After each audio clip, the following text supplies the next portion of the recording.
All right, now let's get on to my time. State of the City address. I promised everybody during my campaign that I would be very transparent with the citizen. And this is one way of being transparent with the citizen. I wanted to get in front of the city and give them an idea of how my first few months have been and what I'm looking forward in the future to working with my council and my staff for the citizen.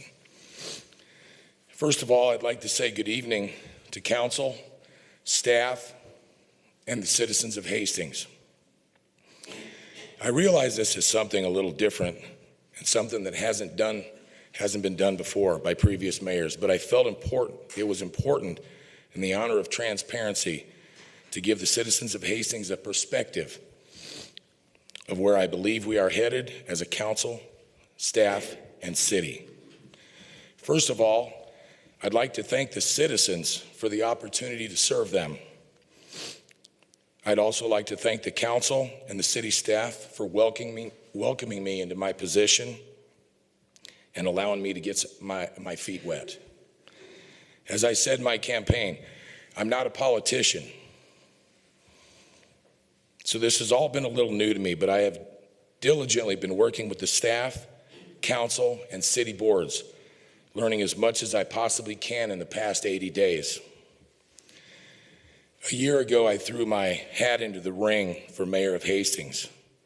I decided to run because I felt there was a disconnect from the staff, boards, council, and the citizen. I felt the citizen needed better representation. I wanted to implement a style of leadership that was of and for the citizen. I ran on a campaign platform of change. I wanted to change the way we did business as a city. Here's where I feel we are headed after the first 80 days. I wanted to change our leadership dynamics. I wanted strong leadership in the mayor's seat, working towards unifying our city council and city staff towards common sense legislation that benefits the citizens of Hastings. We needed to give more oversight back to the council, who are our elected representatives of the citizens. I wanted leaders within our city staff that would take direction given them by the council and mayor and run with it. In my first 80 days, I feel we're coming together as a council and staff. We're working towards unified goals. Of course, there's always going to be difference of opinions. That's the nature of the beast. But I'm a common sense guy, and visiting with staff and council members, I think we're already coming together towards a unified goal. I wanted to change our accountability. I wanted to make sure all staff and council members were held accountable for their responsibilities to the city. In my first 80 days, I've attended numerous meetings at all levels of our city government, and I've met with staff members, and I'm working hard to get a feel for our city. Part of holding our staff accountable for their departments and employees and budgets is holding myself accountable for learning as much as I can about the operations of our city and familiarizing myself with our staff and council and our budget.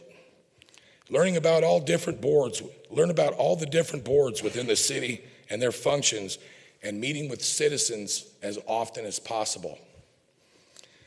I want to change our spending habits. In order to lighten the tax burden, we need to control our spending. I've already had the conversations with staff and council, preparing them for the cuts that I want to see in next year's budget. We need to reduce our operational and capital expenses along with staff reduction without reducing the quality of services our citizens deserve. I have no intentions of eliminating anyone's job within this city, but through attrition, promotion, and restructuring, I will efficiently cut staff over time. I've met with the staff and council, and we are starting the budget process in April to give ample time for cuts to be made.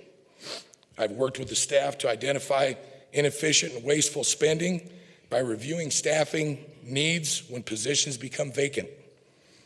Through this process in the first 80 days, of my administration, we have saved the taxpayer over $350,000. Going forward, myself, the city staff will continue this process of reviewing each vacant position and working to create more efficiency in staffing for you, the taxpayer. Additionally, I, council, and staff will continue with this mindset as we take a deep dive into reviewing the entire budget 6 months earlier than done in the past. We need to change our growth. We need to reach a level of sustainable growth where population, industry, retail, housing all grow in unison. With increased population, the tax burden is shared by more people. I propose a sustained population growth of a minimum of 1% per year, which is approximately 250 citizens over the next 4 years. In order to achieve this, we need to seek out industries looking for a place to land.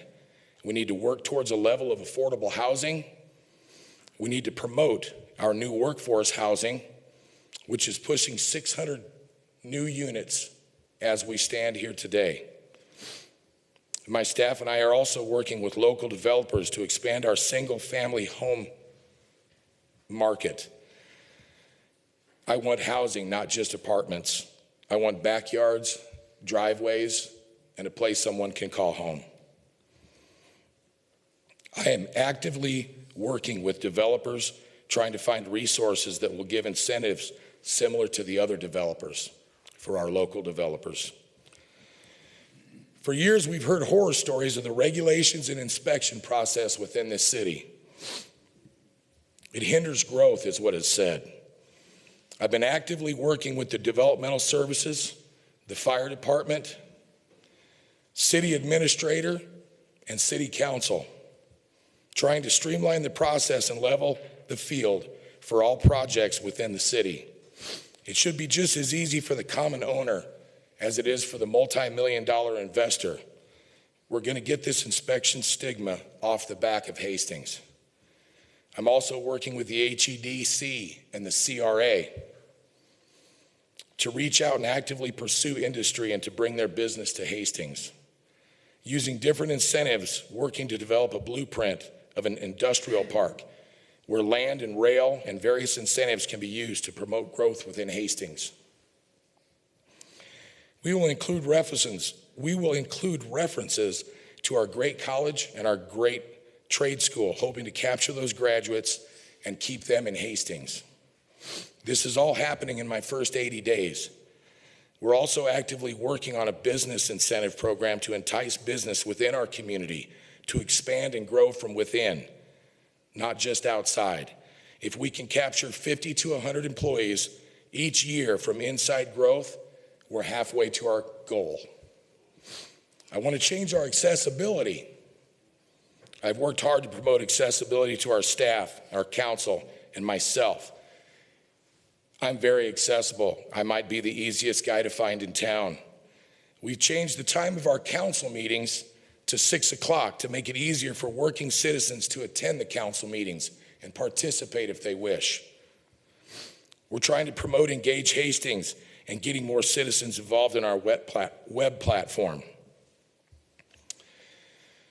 I want to remind everyone that I'm here for the citizen, that not all will like my leadership style, but I will always stand for what I believe is right for this city and this citizen. The other day, while I was eating lunch at a local sandwich shop, I just have to tell this story. I overheard a conversation between a father and a daughter. I wasn't actually trying to eavesdrop. I was there by myself, and I just overheard their conversation, and it piqued my interest. And she was joking with her father about how her mother used to wrap up food and put it in her purse to take it home. It brought back fond memories because my mother did that ever since I was a kid. So I was really interested in their conversation. And as they finished eating, I heard her tell her father that they needed to get him some clothes. So when they got up, they spotted a group of ladies sitting at a table all together, probably about 6 of them. And they said, "Would there happen to be a J.C. Penney in this town?" The ladies laughed, and they said, no, there's not. It dawned on me then that I've been here for 40 years, and I understand the frustrations of Hastings citizens and all that Hastings has lost over that time period. I can't guarantee I'll bring more retail growth to Hastings. I can't guarantee that Hastings will see a population growth. I can't guarantee that Hastings will see economic growth. But I can guarantee that for the next 4 years, I won't quit trying. I never have. And I will always have the citizens' best interest in mind. As I continue to learn and understand this city and this job, I want the citizens to be aware. There are people out there in special interest groups that wish to guide this city from behind the scenes. And this has been going on for years. We've talked about it since I was a kid. I do not work for them, nor will I be coerced by them. I work for the citizen and the best interest of the city. I remain focused on common sense spending, sustained growth, accessibility, accountability, and just leadership free from coercion. I want to unify the council to work with the staff to accomplish sustainable and sensible goals going forward into the future's going forward into housing, industry, and population growth. Goals must be measurable for mine as well as at future administrations. 40 years I've listened to the statements such as, Hastings won't grow, we're too far off the interstate, and special interests won't let Hastings grow while Grand Island and Kearney flourish. I've seen Hastings turn down business projects, industry. I've seen us overregulate. Comments like, not in my backyard, or that's just not right for Hastings have been said all too often in our city. We need to change our city's perspective as we move into the future. It's as simple as that. God bless Hastings, and thank you all for your time.